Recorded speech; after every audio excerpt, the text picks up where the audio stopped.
decíamos hoy al comienzo, a pocas horas del anuncio, los futuros ministros y subsecretario de Trabajo y Seguridad Social, Juan Castillo y Hugo Barreto, visitaron la sede del PIT-CNT, algo valorado por su presidente Marcelo Abdala, quien planteó que era una muy buena señal. Bueno, y en esa reunión pusieron de manifiesto que su razón de ser está en actuar por las transformaciones que beneficien a las grandes mayorías, según el propio Abdala. Para ahondar en esto, recibimos aquí en Nada que Perder a la secretaria general del PIT-CNT, a Elvia Pereira. ¿Qué tal? Buenos días, Elvia, gracias por esta comunicación. Buenos días, gracias a ustedes por el contacto. Bueno, Elvia, ¿cómo recibieron esto de que la primera reunión de los futuros titulares del Ministerio de Trabajo se hayan reunido primero con el movimiento sindical? Bueno, es una señal muy fuerte, ¿no? Muy potente, más allá de que ambos, tanto el futuro ministro como el subsecretario, son de la casa prácticamente, o estuvieron vinculados directamente con el PIT-CNT. Más allá de eso, en su investidura, el que hayan solicitado o hayan querido pasar por el PIT-CNT y ser su primera visita, es una señal muy potente, es una señal muy fuerte que nosotros lo valoramos y lo valoramos mucho. Cuando Abdala se comunica, yo no estaba en la central en el momento que se comunica el presidente Marcelo Abdala y dice vamos a recibir al futuro ministro y al subsecretario, obviamente, sin pensarlo, sin dudarlo. Me acerqué, por supuesto, para recibirlos también y formar parte de todas y todos los que estábamos allí. Y digo esto y señalo esto porque no solamente estamos algunos de los dirigentes o integrantes del secretario ejecutivo, estaban todos los funcionarios del PIT-CNT también en esa reunión que fue una señal muy potente y valorada, pero además una señal, yo diría una señal de abrazo a la clase trabajadora. Uh-huh. Y eso fue muy bien recibido. Claramente fue algo que no estaba estipulado de antes, no estaba coordinado, tanto así que ellos piden formalmente reunirse con el secretario ejecutivo, que eso va a ser el próximo día lunes. Ahí sí va a ser la formalidad del caso de que el secretariado esté recibiendo al futuro ministro y subsecretario. Ahí van a estar los planteos un poco más de fondo, ¿no? Uh-huh. Que lo que sucedió ayer, que fue obviamente un avance, un adelanto.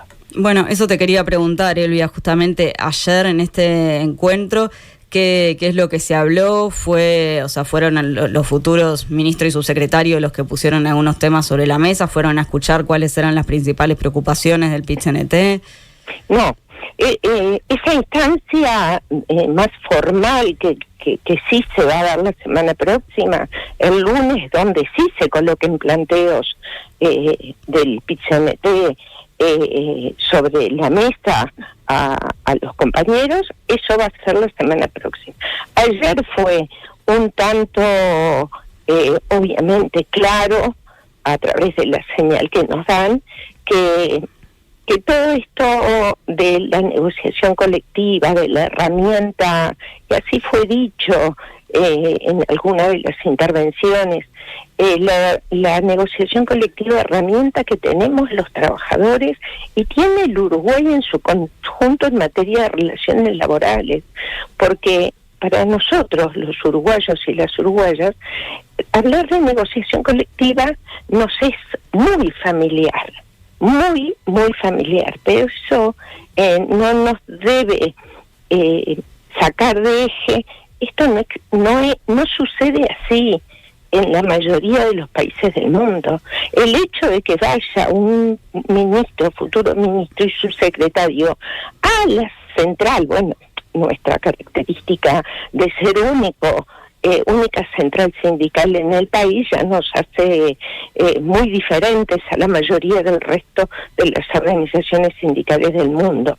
Ya eso es una característica que nos señala como diferente, pero además de eso, el que haya estado con nosotros o hayan estado con nosotros, estuvo en consideración la herramienta de negociación colectiva, que defendemos, por supuesto, a ultranza los trabajadores, pero es una señal de que el futuro gobierno también va a ir en esa dirección.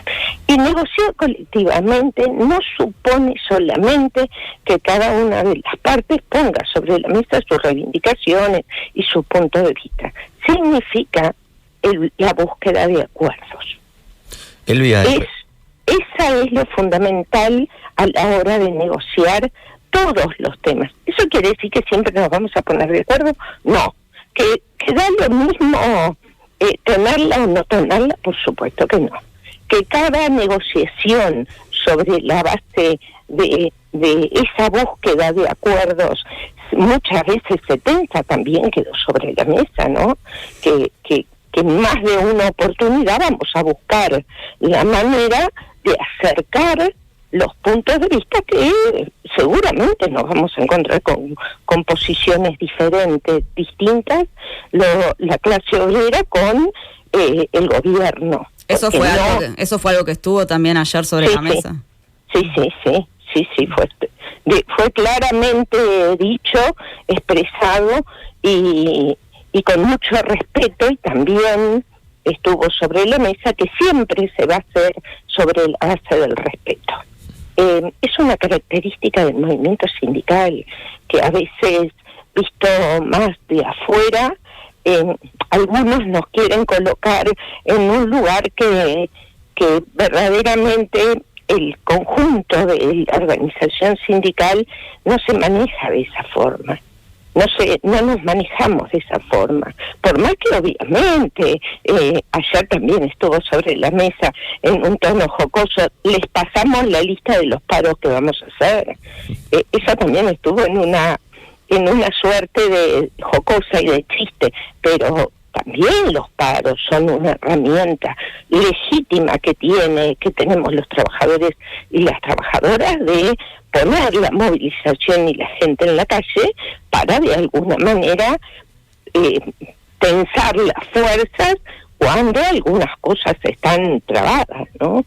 Digo, eso también sucede y va a seguir sucediendo porque, claro, hay que mirar la historia de los gobiernos que hemos tenido desde la vuelta de la democracia hasta ahora y cómo se ha manejado la central sindical con sus herramientas legítimas, con sus herramientas. Eso genera inconvenientes en algunos sectores y sí, está claro, porque tenemos intereses diferentes y en esa búsqueda de acuerdos que sea mejor para todas las partes es lo que está para nosotros en la tapa del libro. Elvia, nos gustaría consultarte por alguno de los temas que estuvo en la agenda, fundamentalmente en el tramo final de la campaña.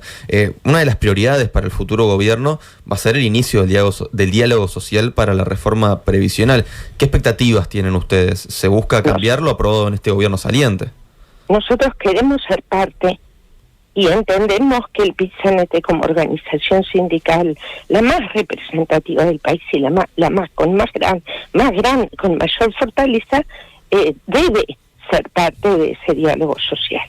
Un diálogo social que toque varios puntos, que toque varios temas, no solamente seguridad social.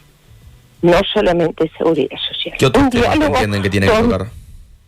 Un diálogo donde los aportes desde el lado de los trabajadores sean escuchados y tomados en cuenta. Para nosotros es fundamental. Y seguramente el lunes, cuando nos reunamos, y por supuesto nosotros tenemos documentos escritos, materiales técnicamente preparados, con mucho nivel, con argumentos que vamos a estar presentándoles en una primera suerte de acercamiento a los puntos que el PIT-CNT para nosotros son fundamentales. Pero son fundamentales en materia de seguridad social, en materia educativa, en materia de empleo, relaciones laborales. Tenemos que poder continuar avanzando en materia de relaciones laborales para el Uruguay en su conjunto, para trabajadores y trabajadoras, pero también para aquellos empresarios, para aquellas cámaras que también forman parte de este tripartismo de Uruguay. Elvia, justamente recién mencionabas a la educación, ¿no? Y como secretaria general de la FUN, ¿cómo ven la designación de José Carlos Maía? Aparte que se da esta particularidad que es de serenistas, igual que vos. Bueno, ahí entreveramos lo personal con la... nosotros como Federación Uruguaya de Magisterio el sábado trabajamos en mesa representativa todo el día, allí vienen delegados de todo el país, por ser una federación nacional. El punto no estuvo porque hasta ahí no había designación, por más que se manejaban los nombres. Nosotros en principio, y quiero adelantarme a lo que seguramente vaya a ser un análisis más profundo, a nosotros nos satisface lo que venimos sosteniendo durante tanto tiempo. En el gobierno de la educación no pueden no estar con determinadas características, con determinado trayecto educativo, personas que no hayan pasado por el sistema educativo público. Fuimos muy críticos con la LUC cuando se quitó los antecedentes de al menos 10 años de función educativa pública para ocupar determinados espacios. Elvia, ¿a eso te referís concretamente al caso de Virginia Cáceres? Y bueno, sí, claro. O ella, porque fue lo que sucedió, era legítimo, sí, porque estaba en la LUC, pero el cambio en la LUC nosotros fuimos muy críticos con respecto a eso. Uh-huh. Por supuesto, alguien que no provenga de la educación, difícilmente, la educación pública, por dentro, difícilmente pueda llevar adelante políticas con una mirada amplia, integrando lo que tiene que ver con la formación, ¿no? O sea, sí, me refiero a eso, me refiero a todo aquel o aquella que hoy pueda surgir en esos ámbitos, ¿no? Porque vuelvo a insistir, legítimo es. Pensando a futuro. Perdón, legal es. Sí, bien, legítimo no, es legal. Pensando a futuro, Elvia, ¿qué desafíos tiene la educación? ¿Eso es una tranquilidad, por ejemplo, que vuelvan los consejos con participación docente en los subsistemas? Bueno, sin duda, ¿no? Sin duda, por un lado es una tranquilidad, pero por otro lado es un desafío muy importante, porque una herramienta que habíamos logrado, que era la participación y la voz de los docentes en la toma de decisiones, al haberla perdido, y te pasa como te pasa en la vida, ¿no? Cuando perdés algo, dejas de tenerlo, parece que ahí lo valoras de determinado, por lo menos mucho más que cuando lo tuviste. Bueno, eso sucedió durante estos 5 años, fue realmente difícil, y para algunos compañeros y compañeras de otros sindicatos fue también muy difícil. Yo no voy a hablar de otras internas, pero fue muy difícil lograr llegar a que se pudieran escuchar las voces de los docentes. Sucedió lo que sucedió con las asambleas técnico-docentes, que ustedes saben, y la ciudadanía también, el ninguneo permanente. Y estoy hablando de las asambleas técnico-docentes, que son un organismo consultivo de la administración, no es de los sindicatos, no es de los docentes en general, no forman parte de la orgánica, del organigrama de la administración, y fueron ninguneados todo el periodo. Eso es voz docente que no fue escuchada. Ni que hablar con los sindicatos dieron un paso muy profundo, severo y inaceptable, que fue la persecución, el miedo, porque vamos a tener ese desafío en este próximo año o en este próximo periodo. Algo que de lo que poco se habla. El desafío del vínculo de los sindicatos de la educación con las autoridades del gobierno. Sin duda, y del miedo, porque esto es de lo poco que se habla, del miedo que se generó a los niveles de los distintos docentes y funcionarios de la administración. Algo que no pasaba hace tantísimo tiempo, hoy lo vemos día a día. Y pensando... Lo estamos viendo. Eso es confianza, ¿eh? Eso es pérdida de confianza en la labor docente, en los funcionarios, y eso rescatarlo se hace prioridad. Y pensando en otras políticas, porque aquí lo decíamos más temprano, tuvimos en más de una oportunidad a Maía, y él es uno de los que ha dicho que la idea no es venir con un espíritu refundacional, que va a haber que revisar las cosas que se han cambiado durante este periodo. ¿Qué otras cosas les preocupan a ustedes, más allá de lo que decís del vínculo con los sindicatos y el miedo que se puede haber generado en algunas circunstancias en materia educativa? ¿Preocupa que haya algunos cambios, que se reviertan algunas cosas más allá de lo de los consejos? Está claro que lo que nosotros vamos a seguir defendiendo es la autonomía del ente, la autonomía de CODICEN. Con el ministro y bueno, el programa del Frente Amplio es bien claro en materia educativa, lo dijo el ministro porque lo recoge el programa del Frente Amplio. No va a haber cambios, grandes transformaciones, o por lo menos grandes titulares de transformaciones. Sí se va a intentar, y se va a intentar fuertemente, lograr cambiar y revertir lo que está en territorio. Y hay mucho para hacer. Hay mucho para hacer, por ejemplo, pero solo para tener algunos ejemplos, programa maestros comunitarios. La maestra comunitaria, ¿qué es el programa de maestra comunitaria? ¿Que hay que revisarlo? Sí, siempre hay que revisar, siempre hay que evaluar. Yo no soy de las que están en contra de las evaluaciones, hay que hacerlo, pero ni sacar por sacar lo que está, ni volver atrás, porque eso no sería adecuado, ni sería lo que se está necesitando, pero sí hay cosas que hay que modificarlas. Por ejemplo, el tema del rezago, tiene que haber alguna política real que llegue a los chiquilines para que puedan acompañar el rezago que se viene teniendo desde la pandemia y antes. La pandemia lo agudizó y eso hay que hacerlo. Ahora, una única política educativa va a revertir esa condición, no, porque va de la mano de las necesarias coordinaciones entre otras políticas de otra naturaleza, de vivienda, de salud, de económicas, que las familias tienen que poder tener como contención para que los chiquilines terminen lo que nosotros queremos, que es aprendiendo para poder dar ser lo que pretendemos, que es un ser integral en la sociedad uruguaya.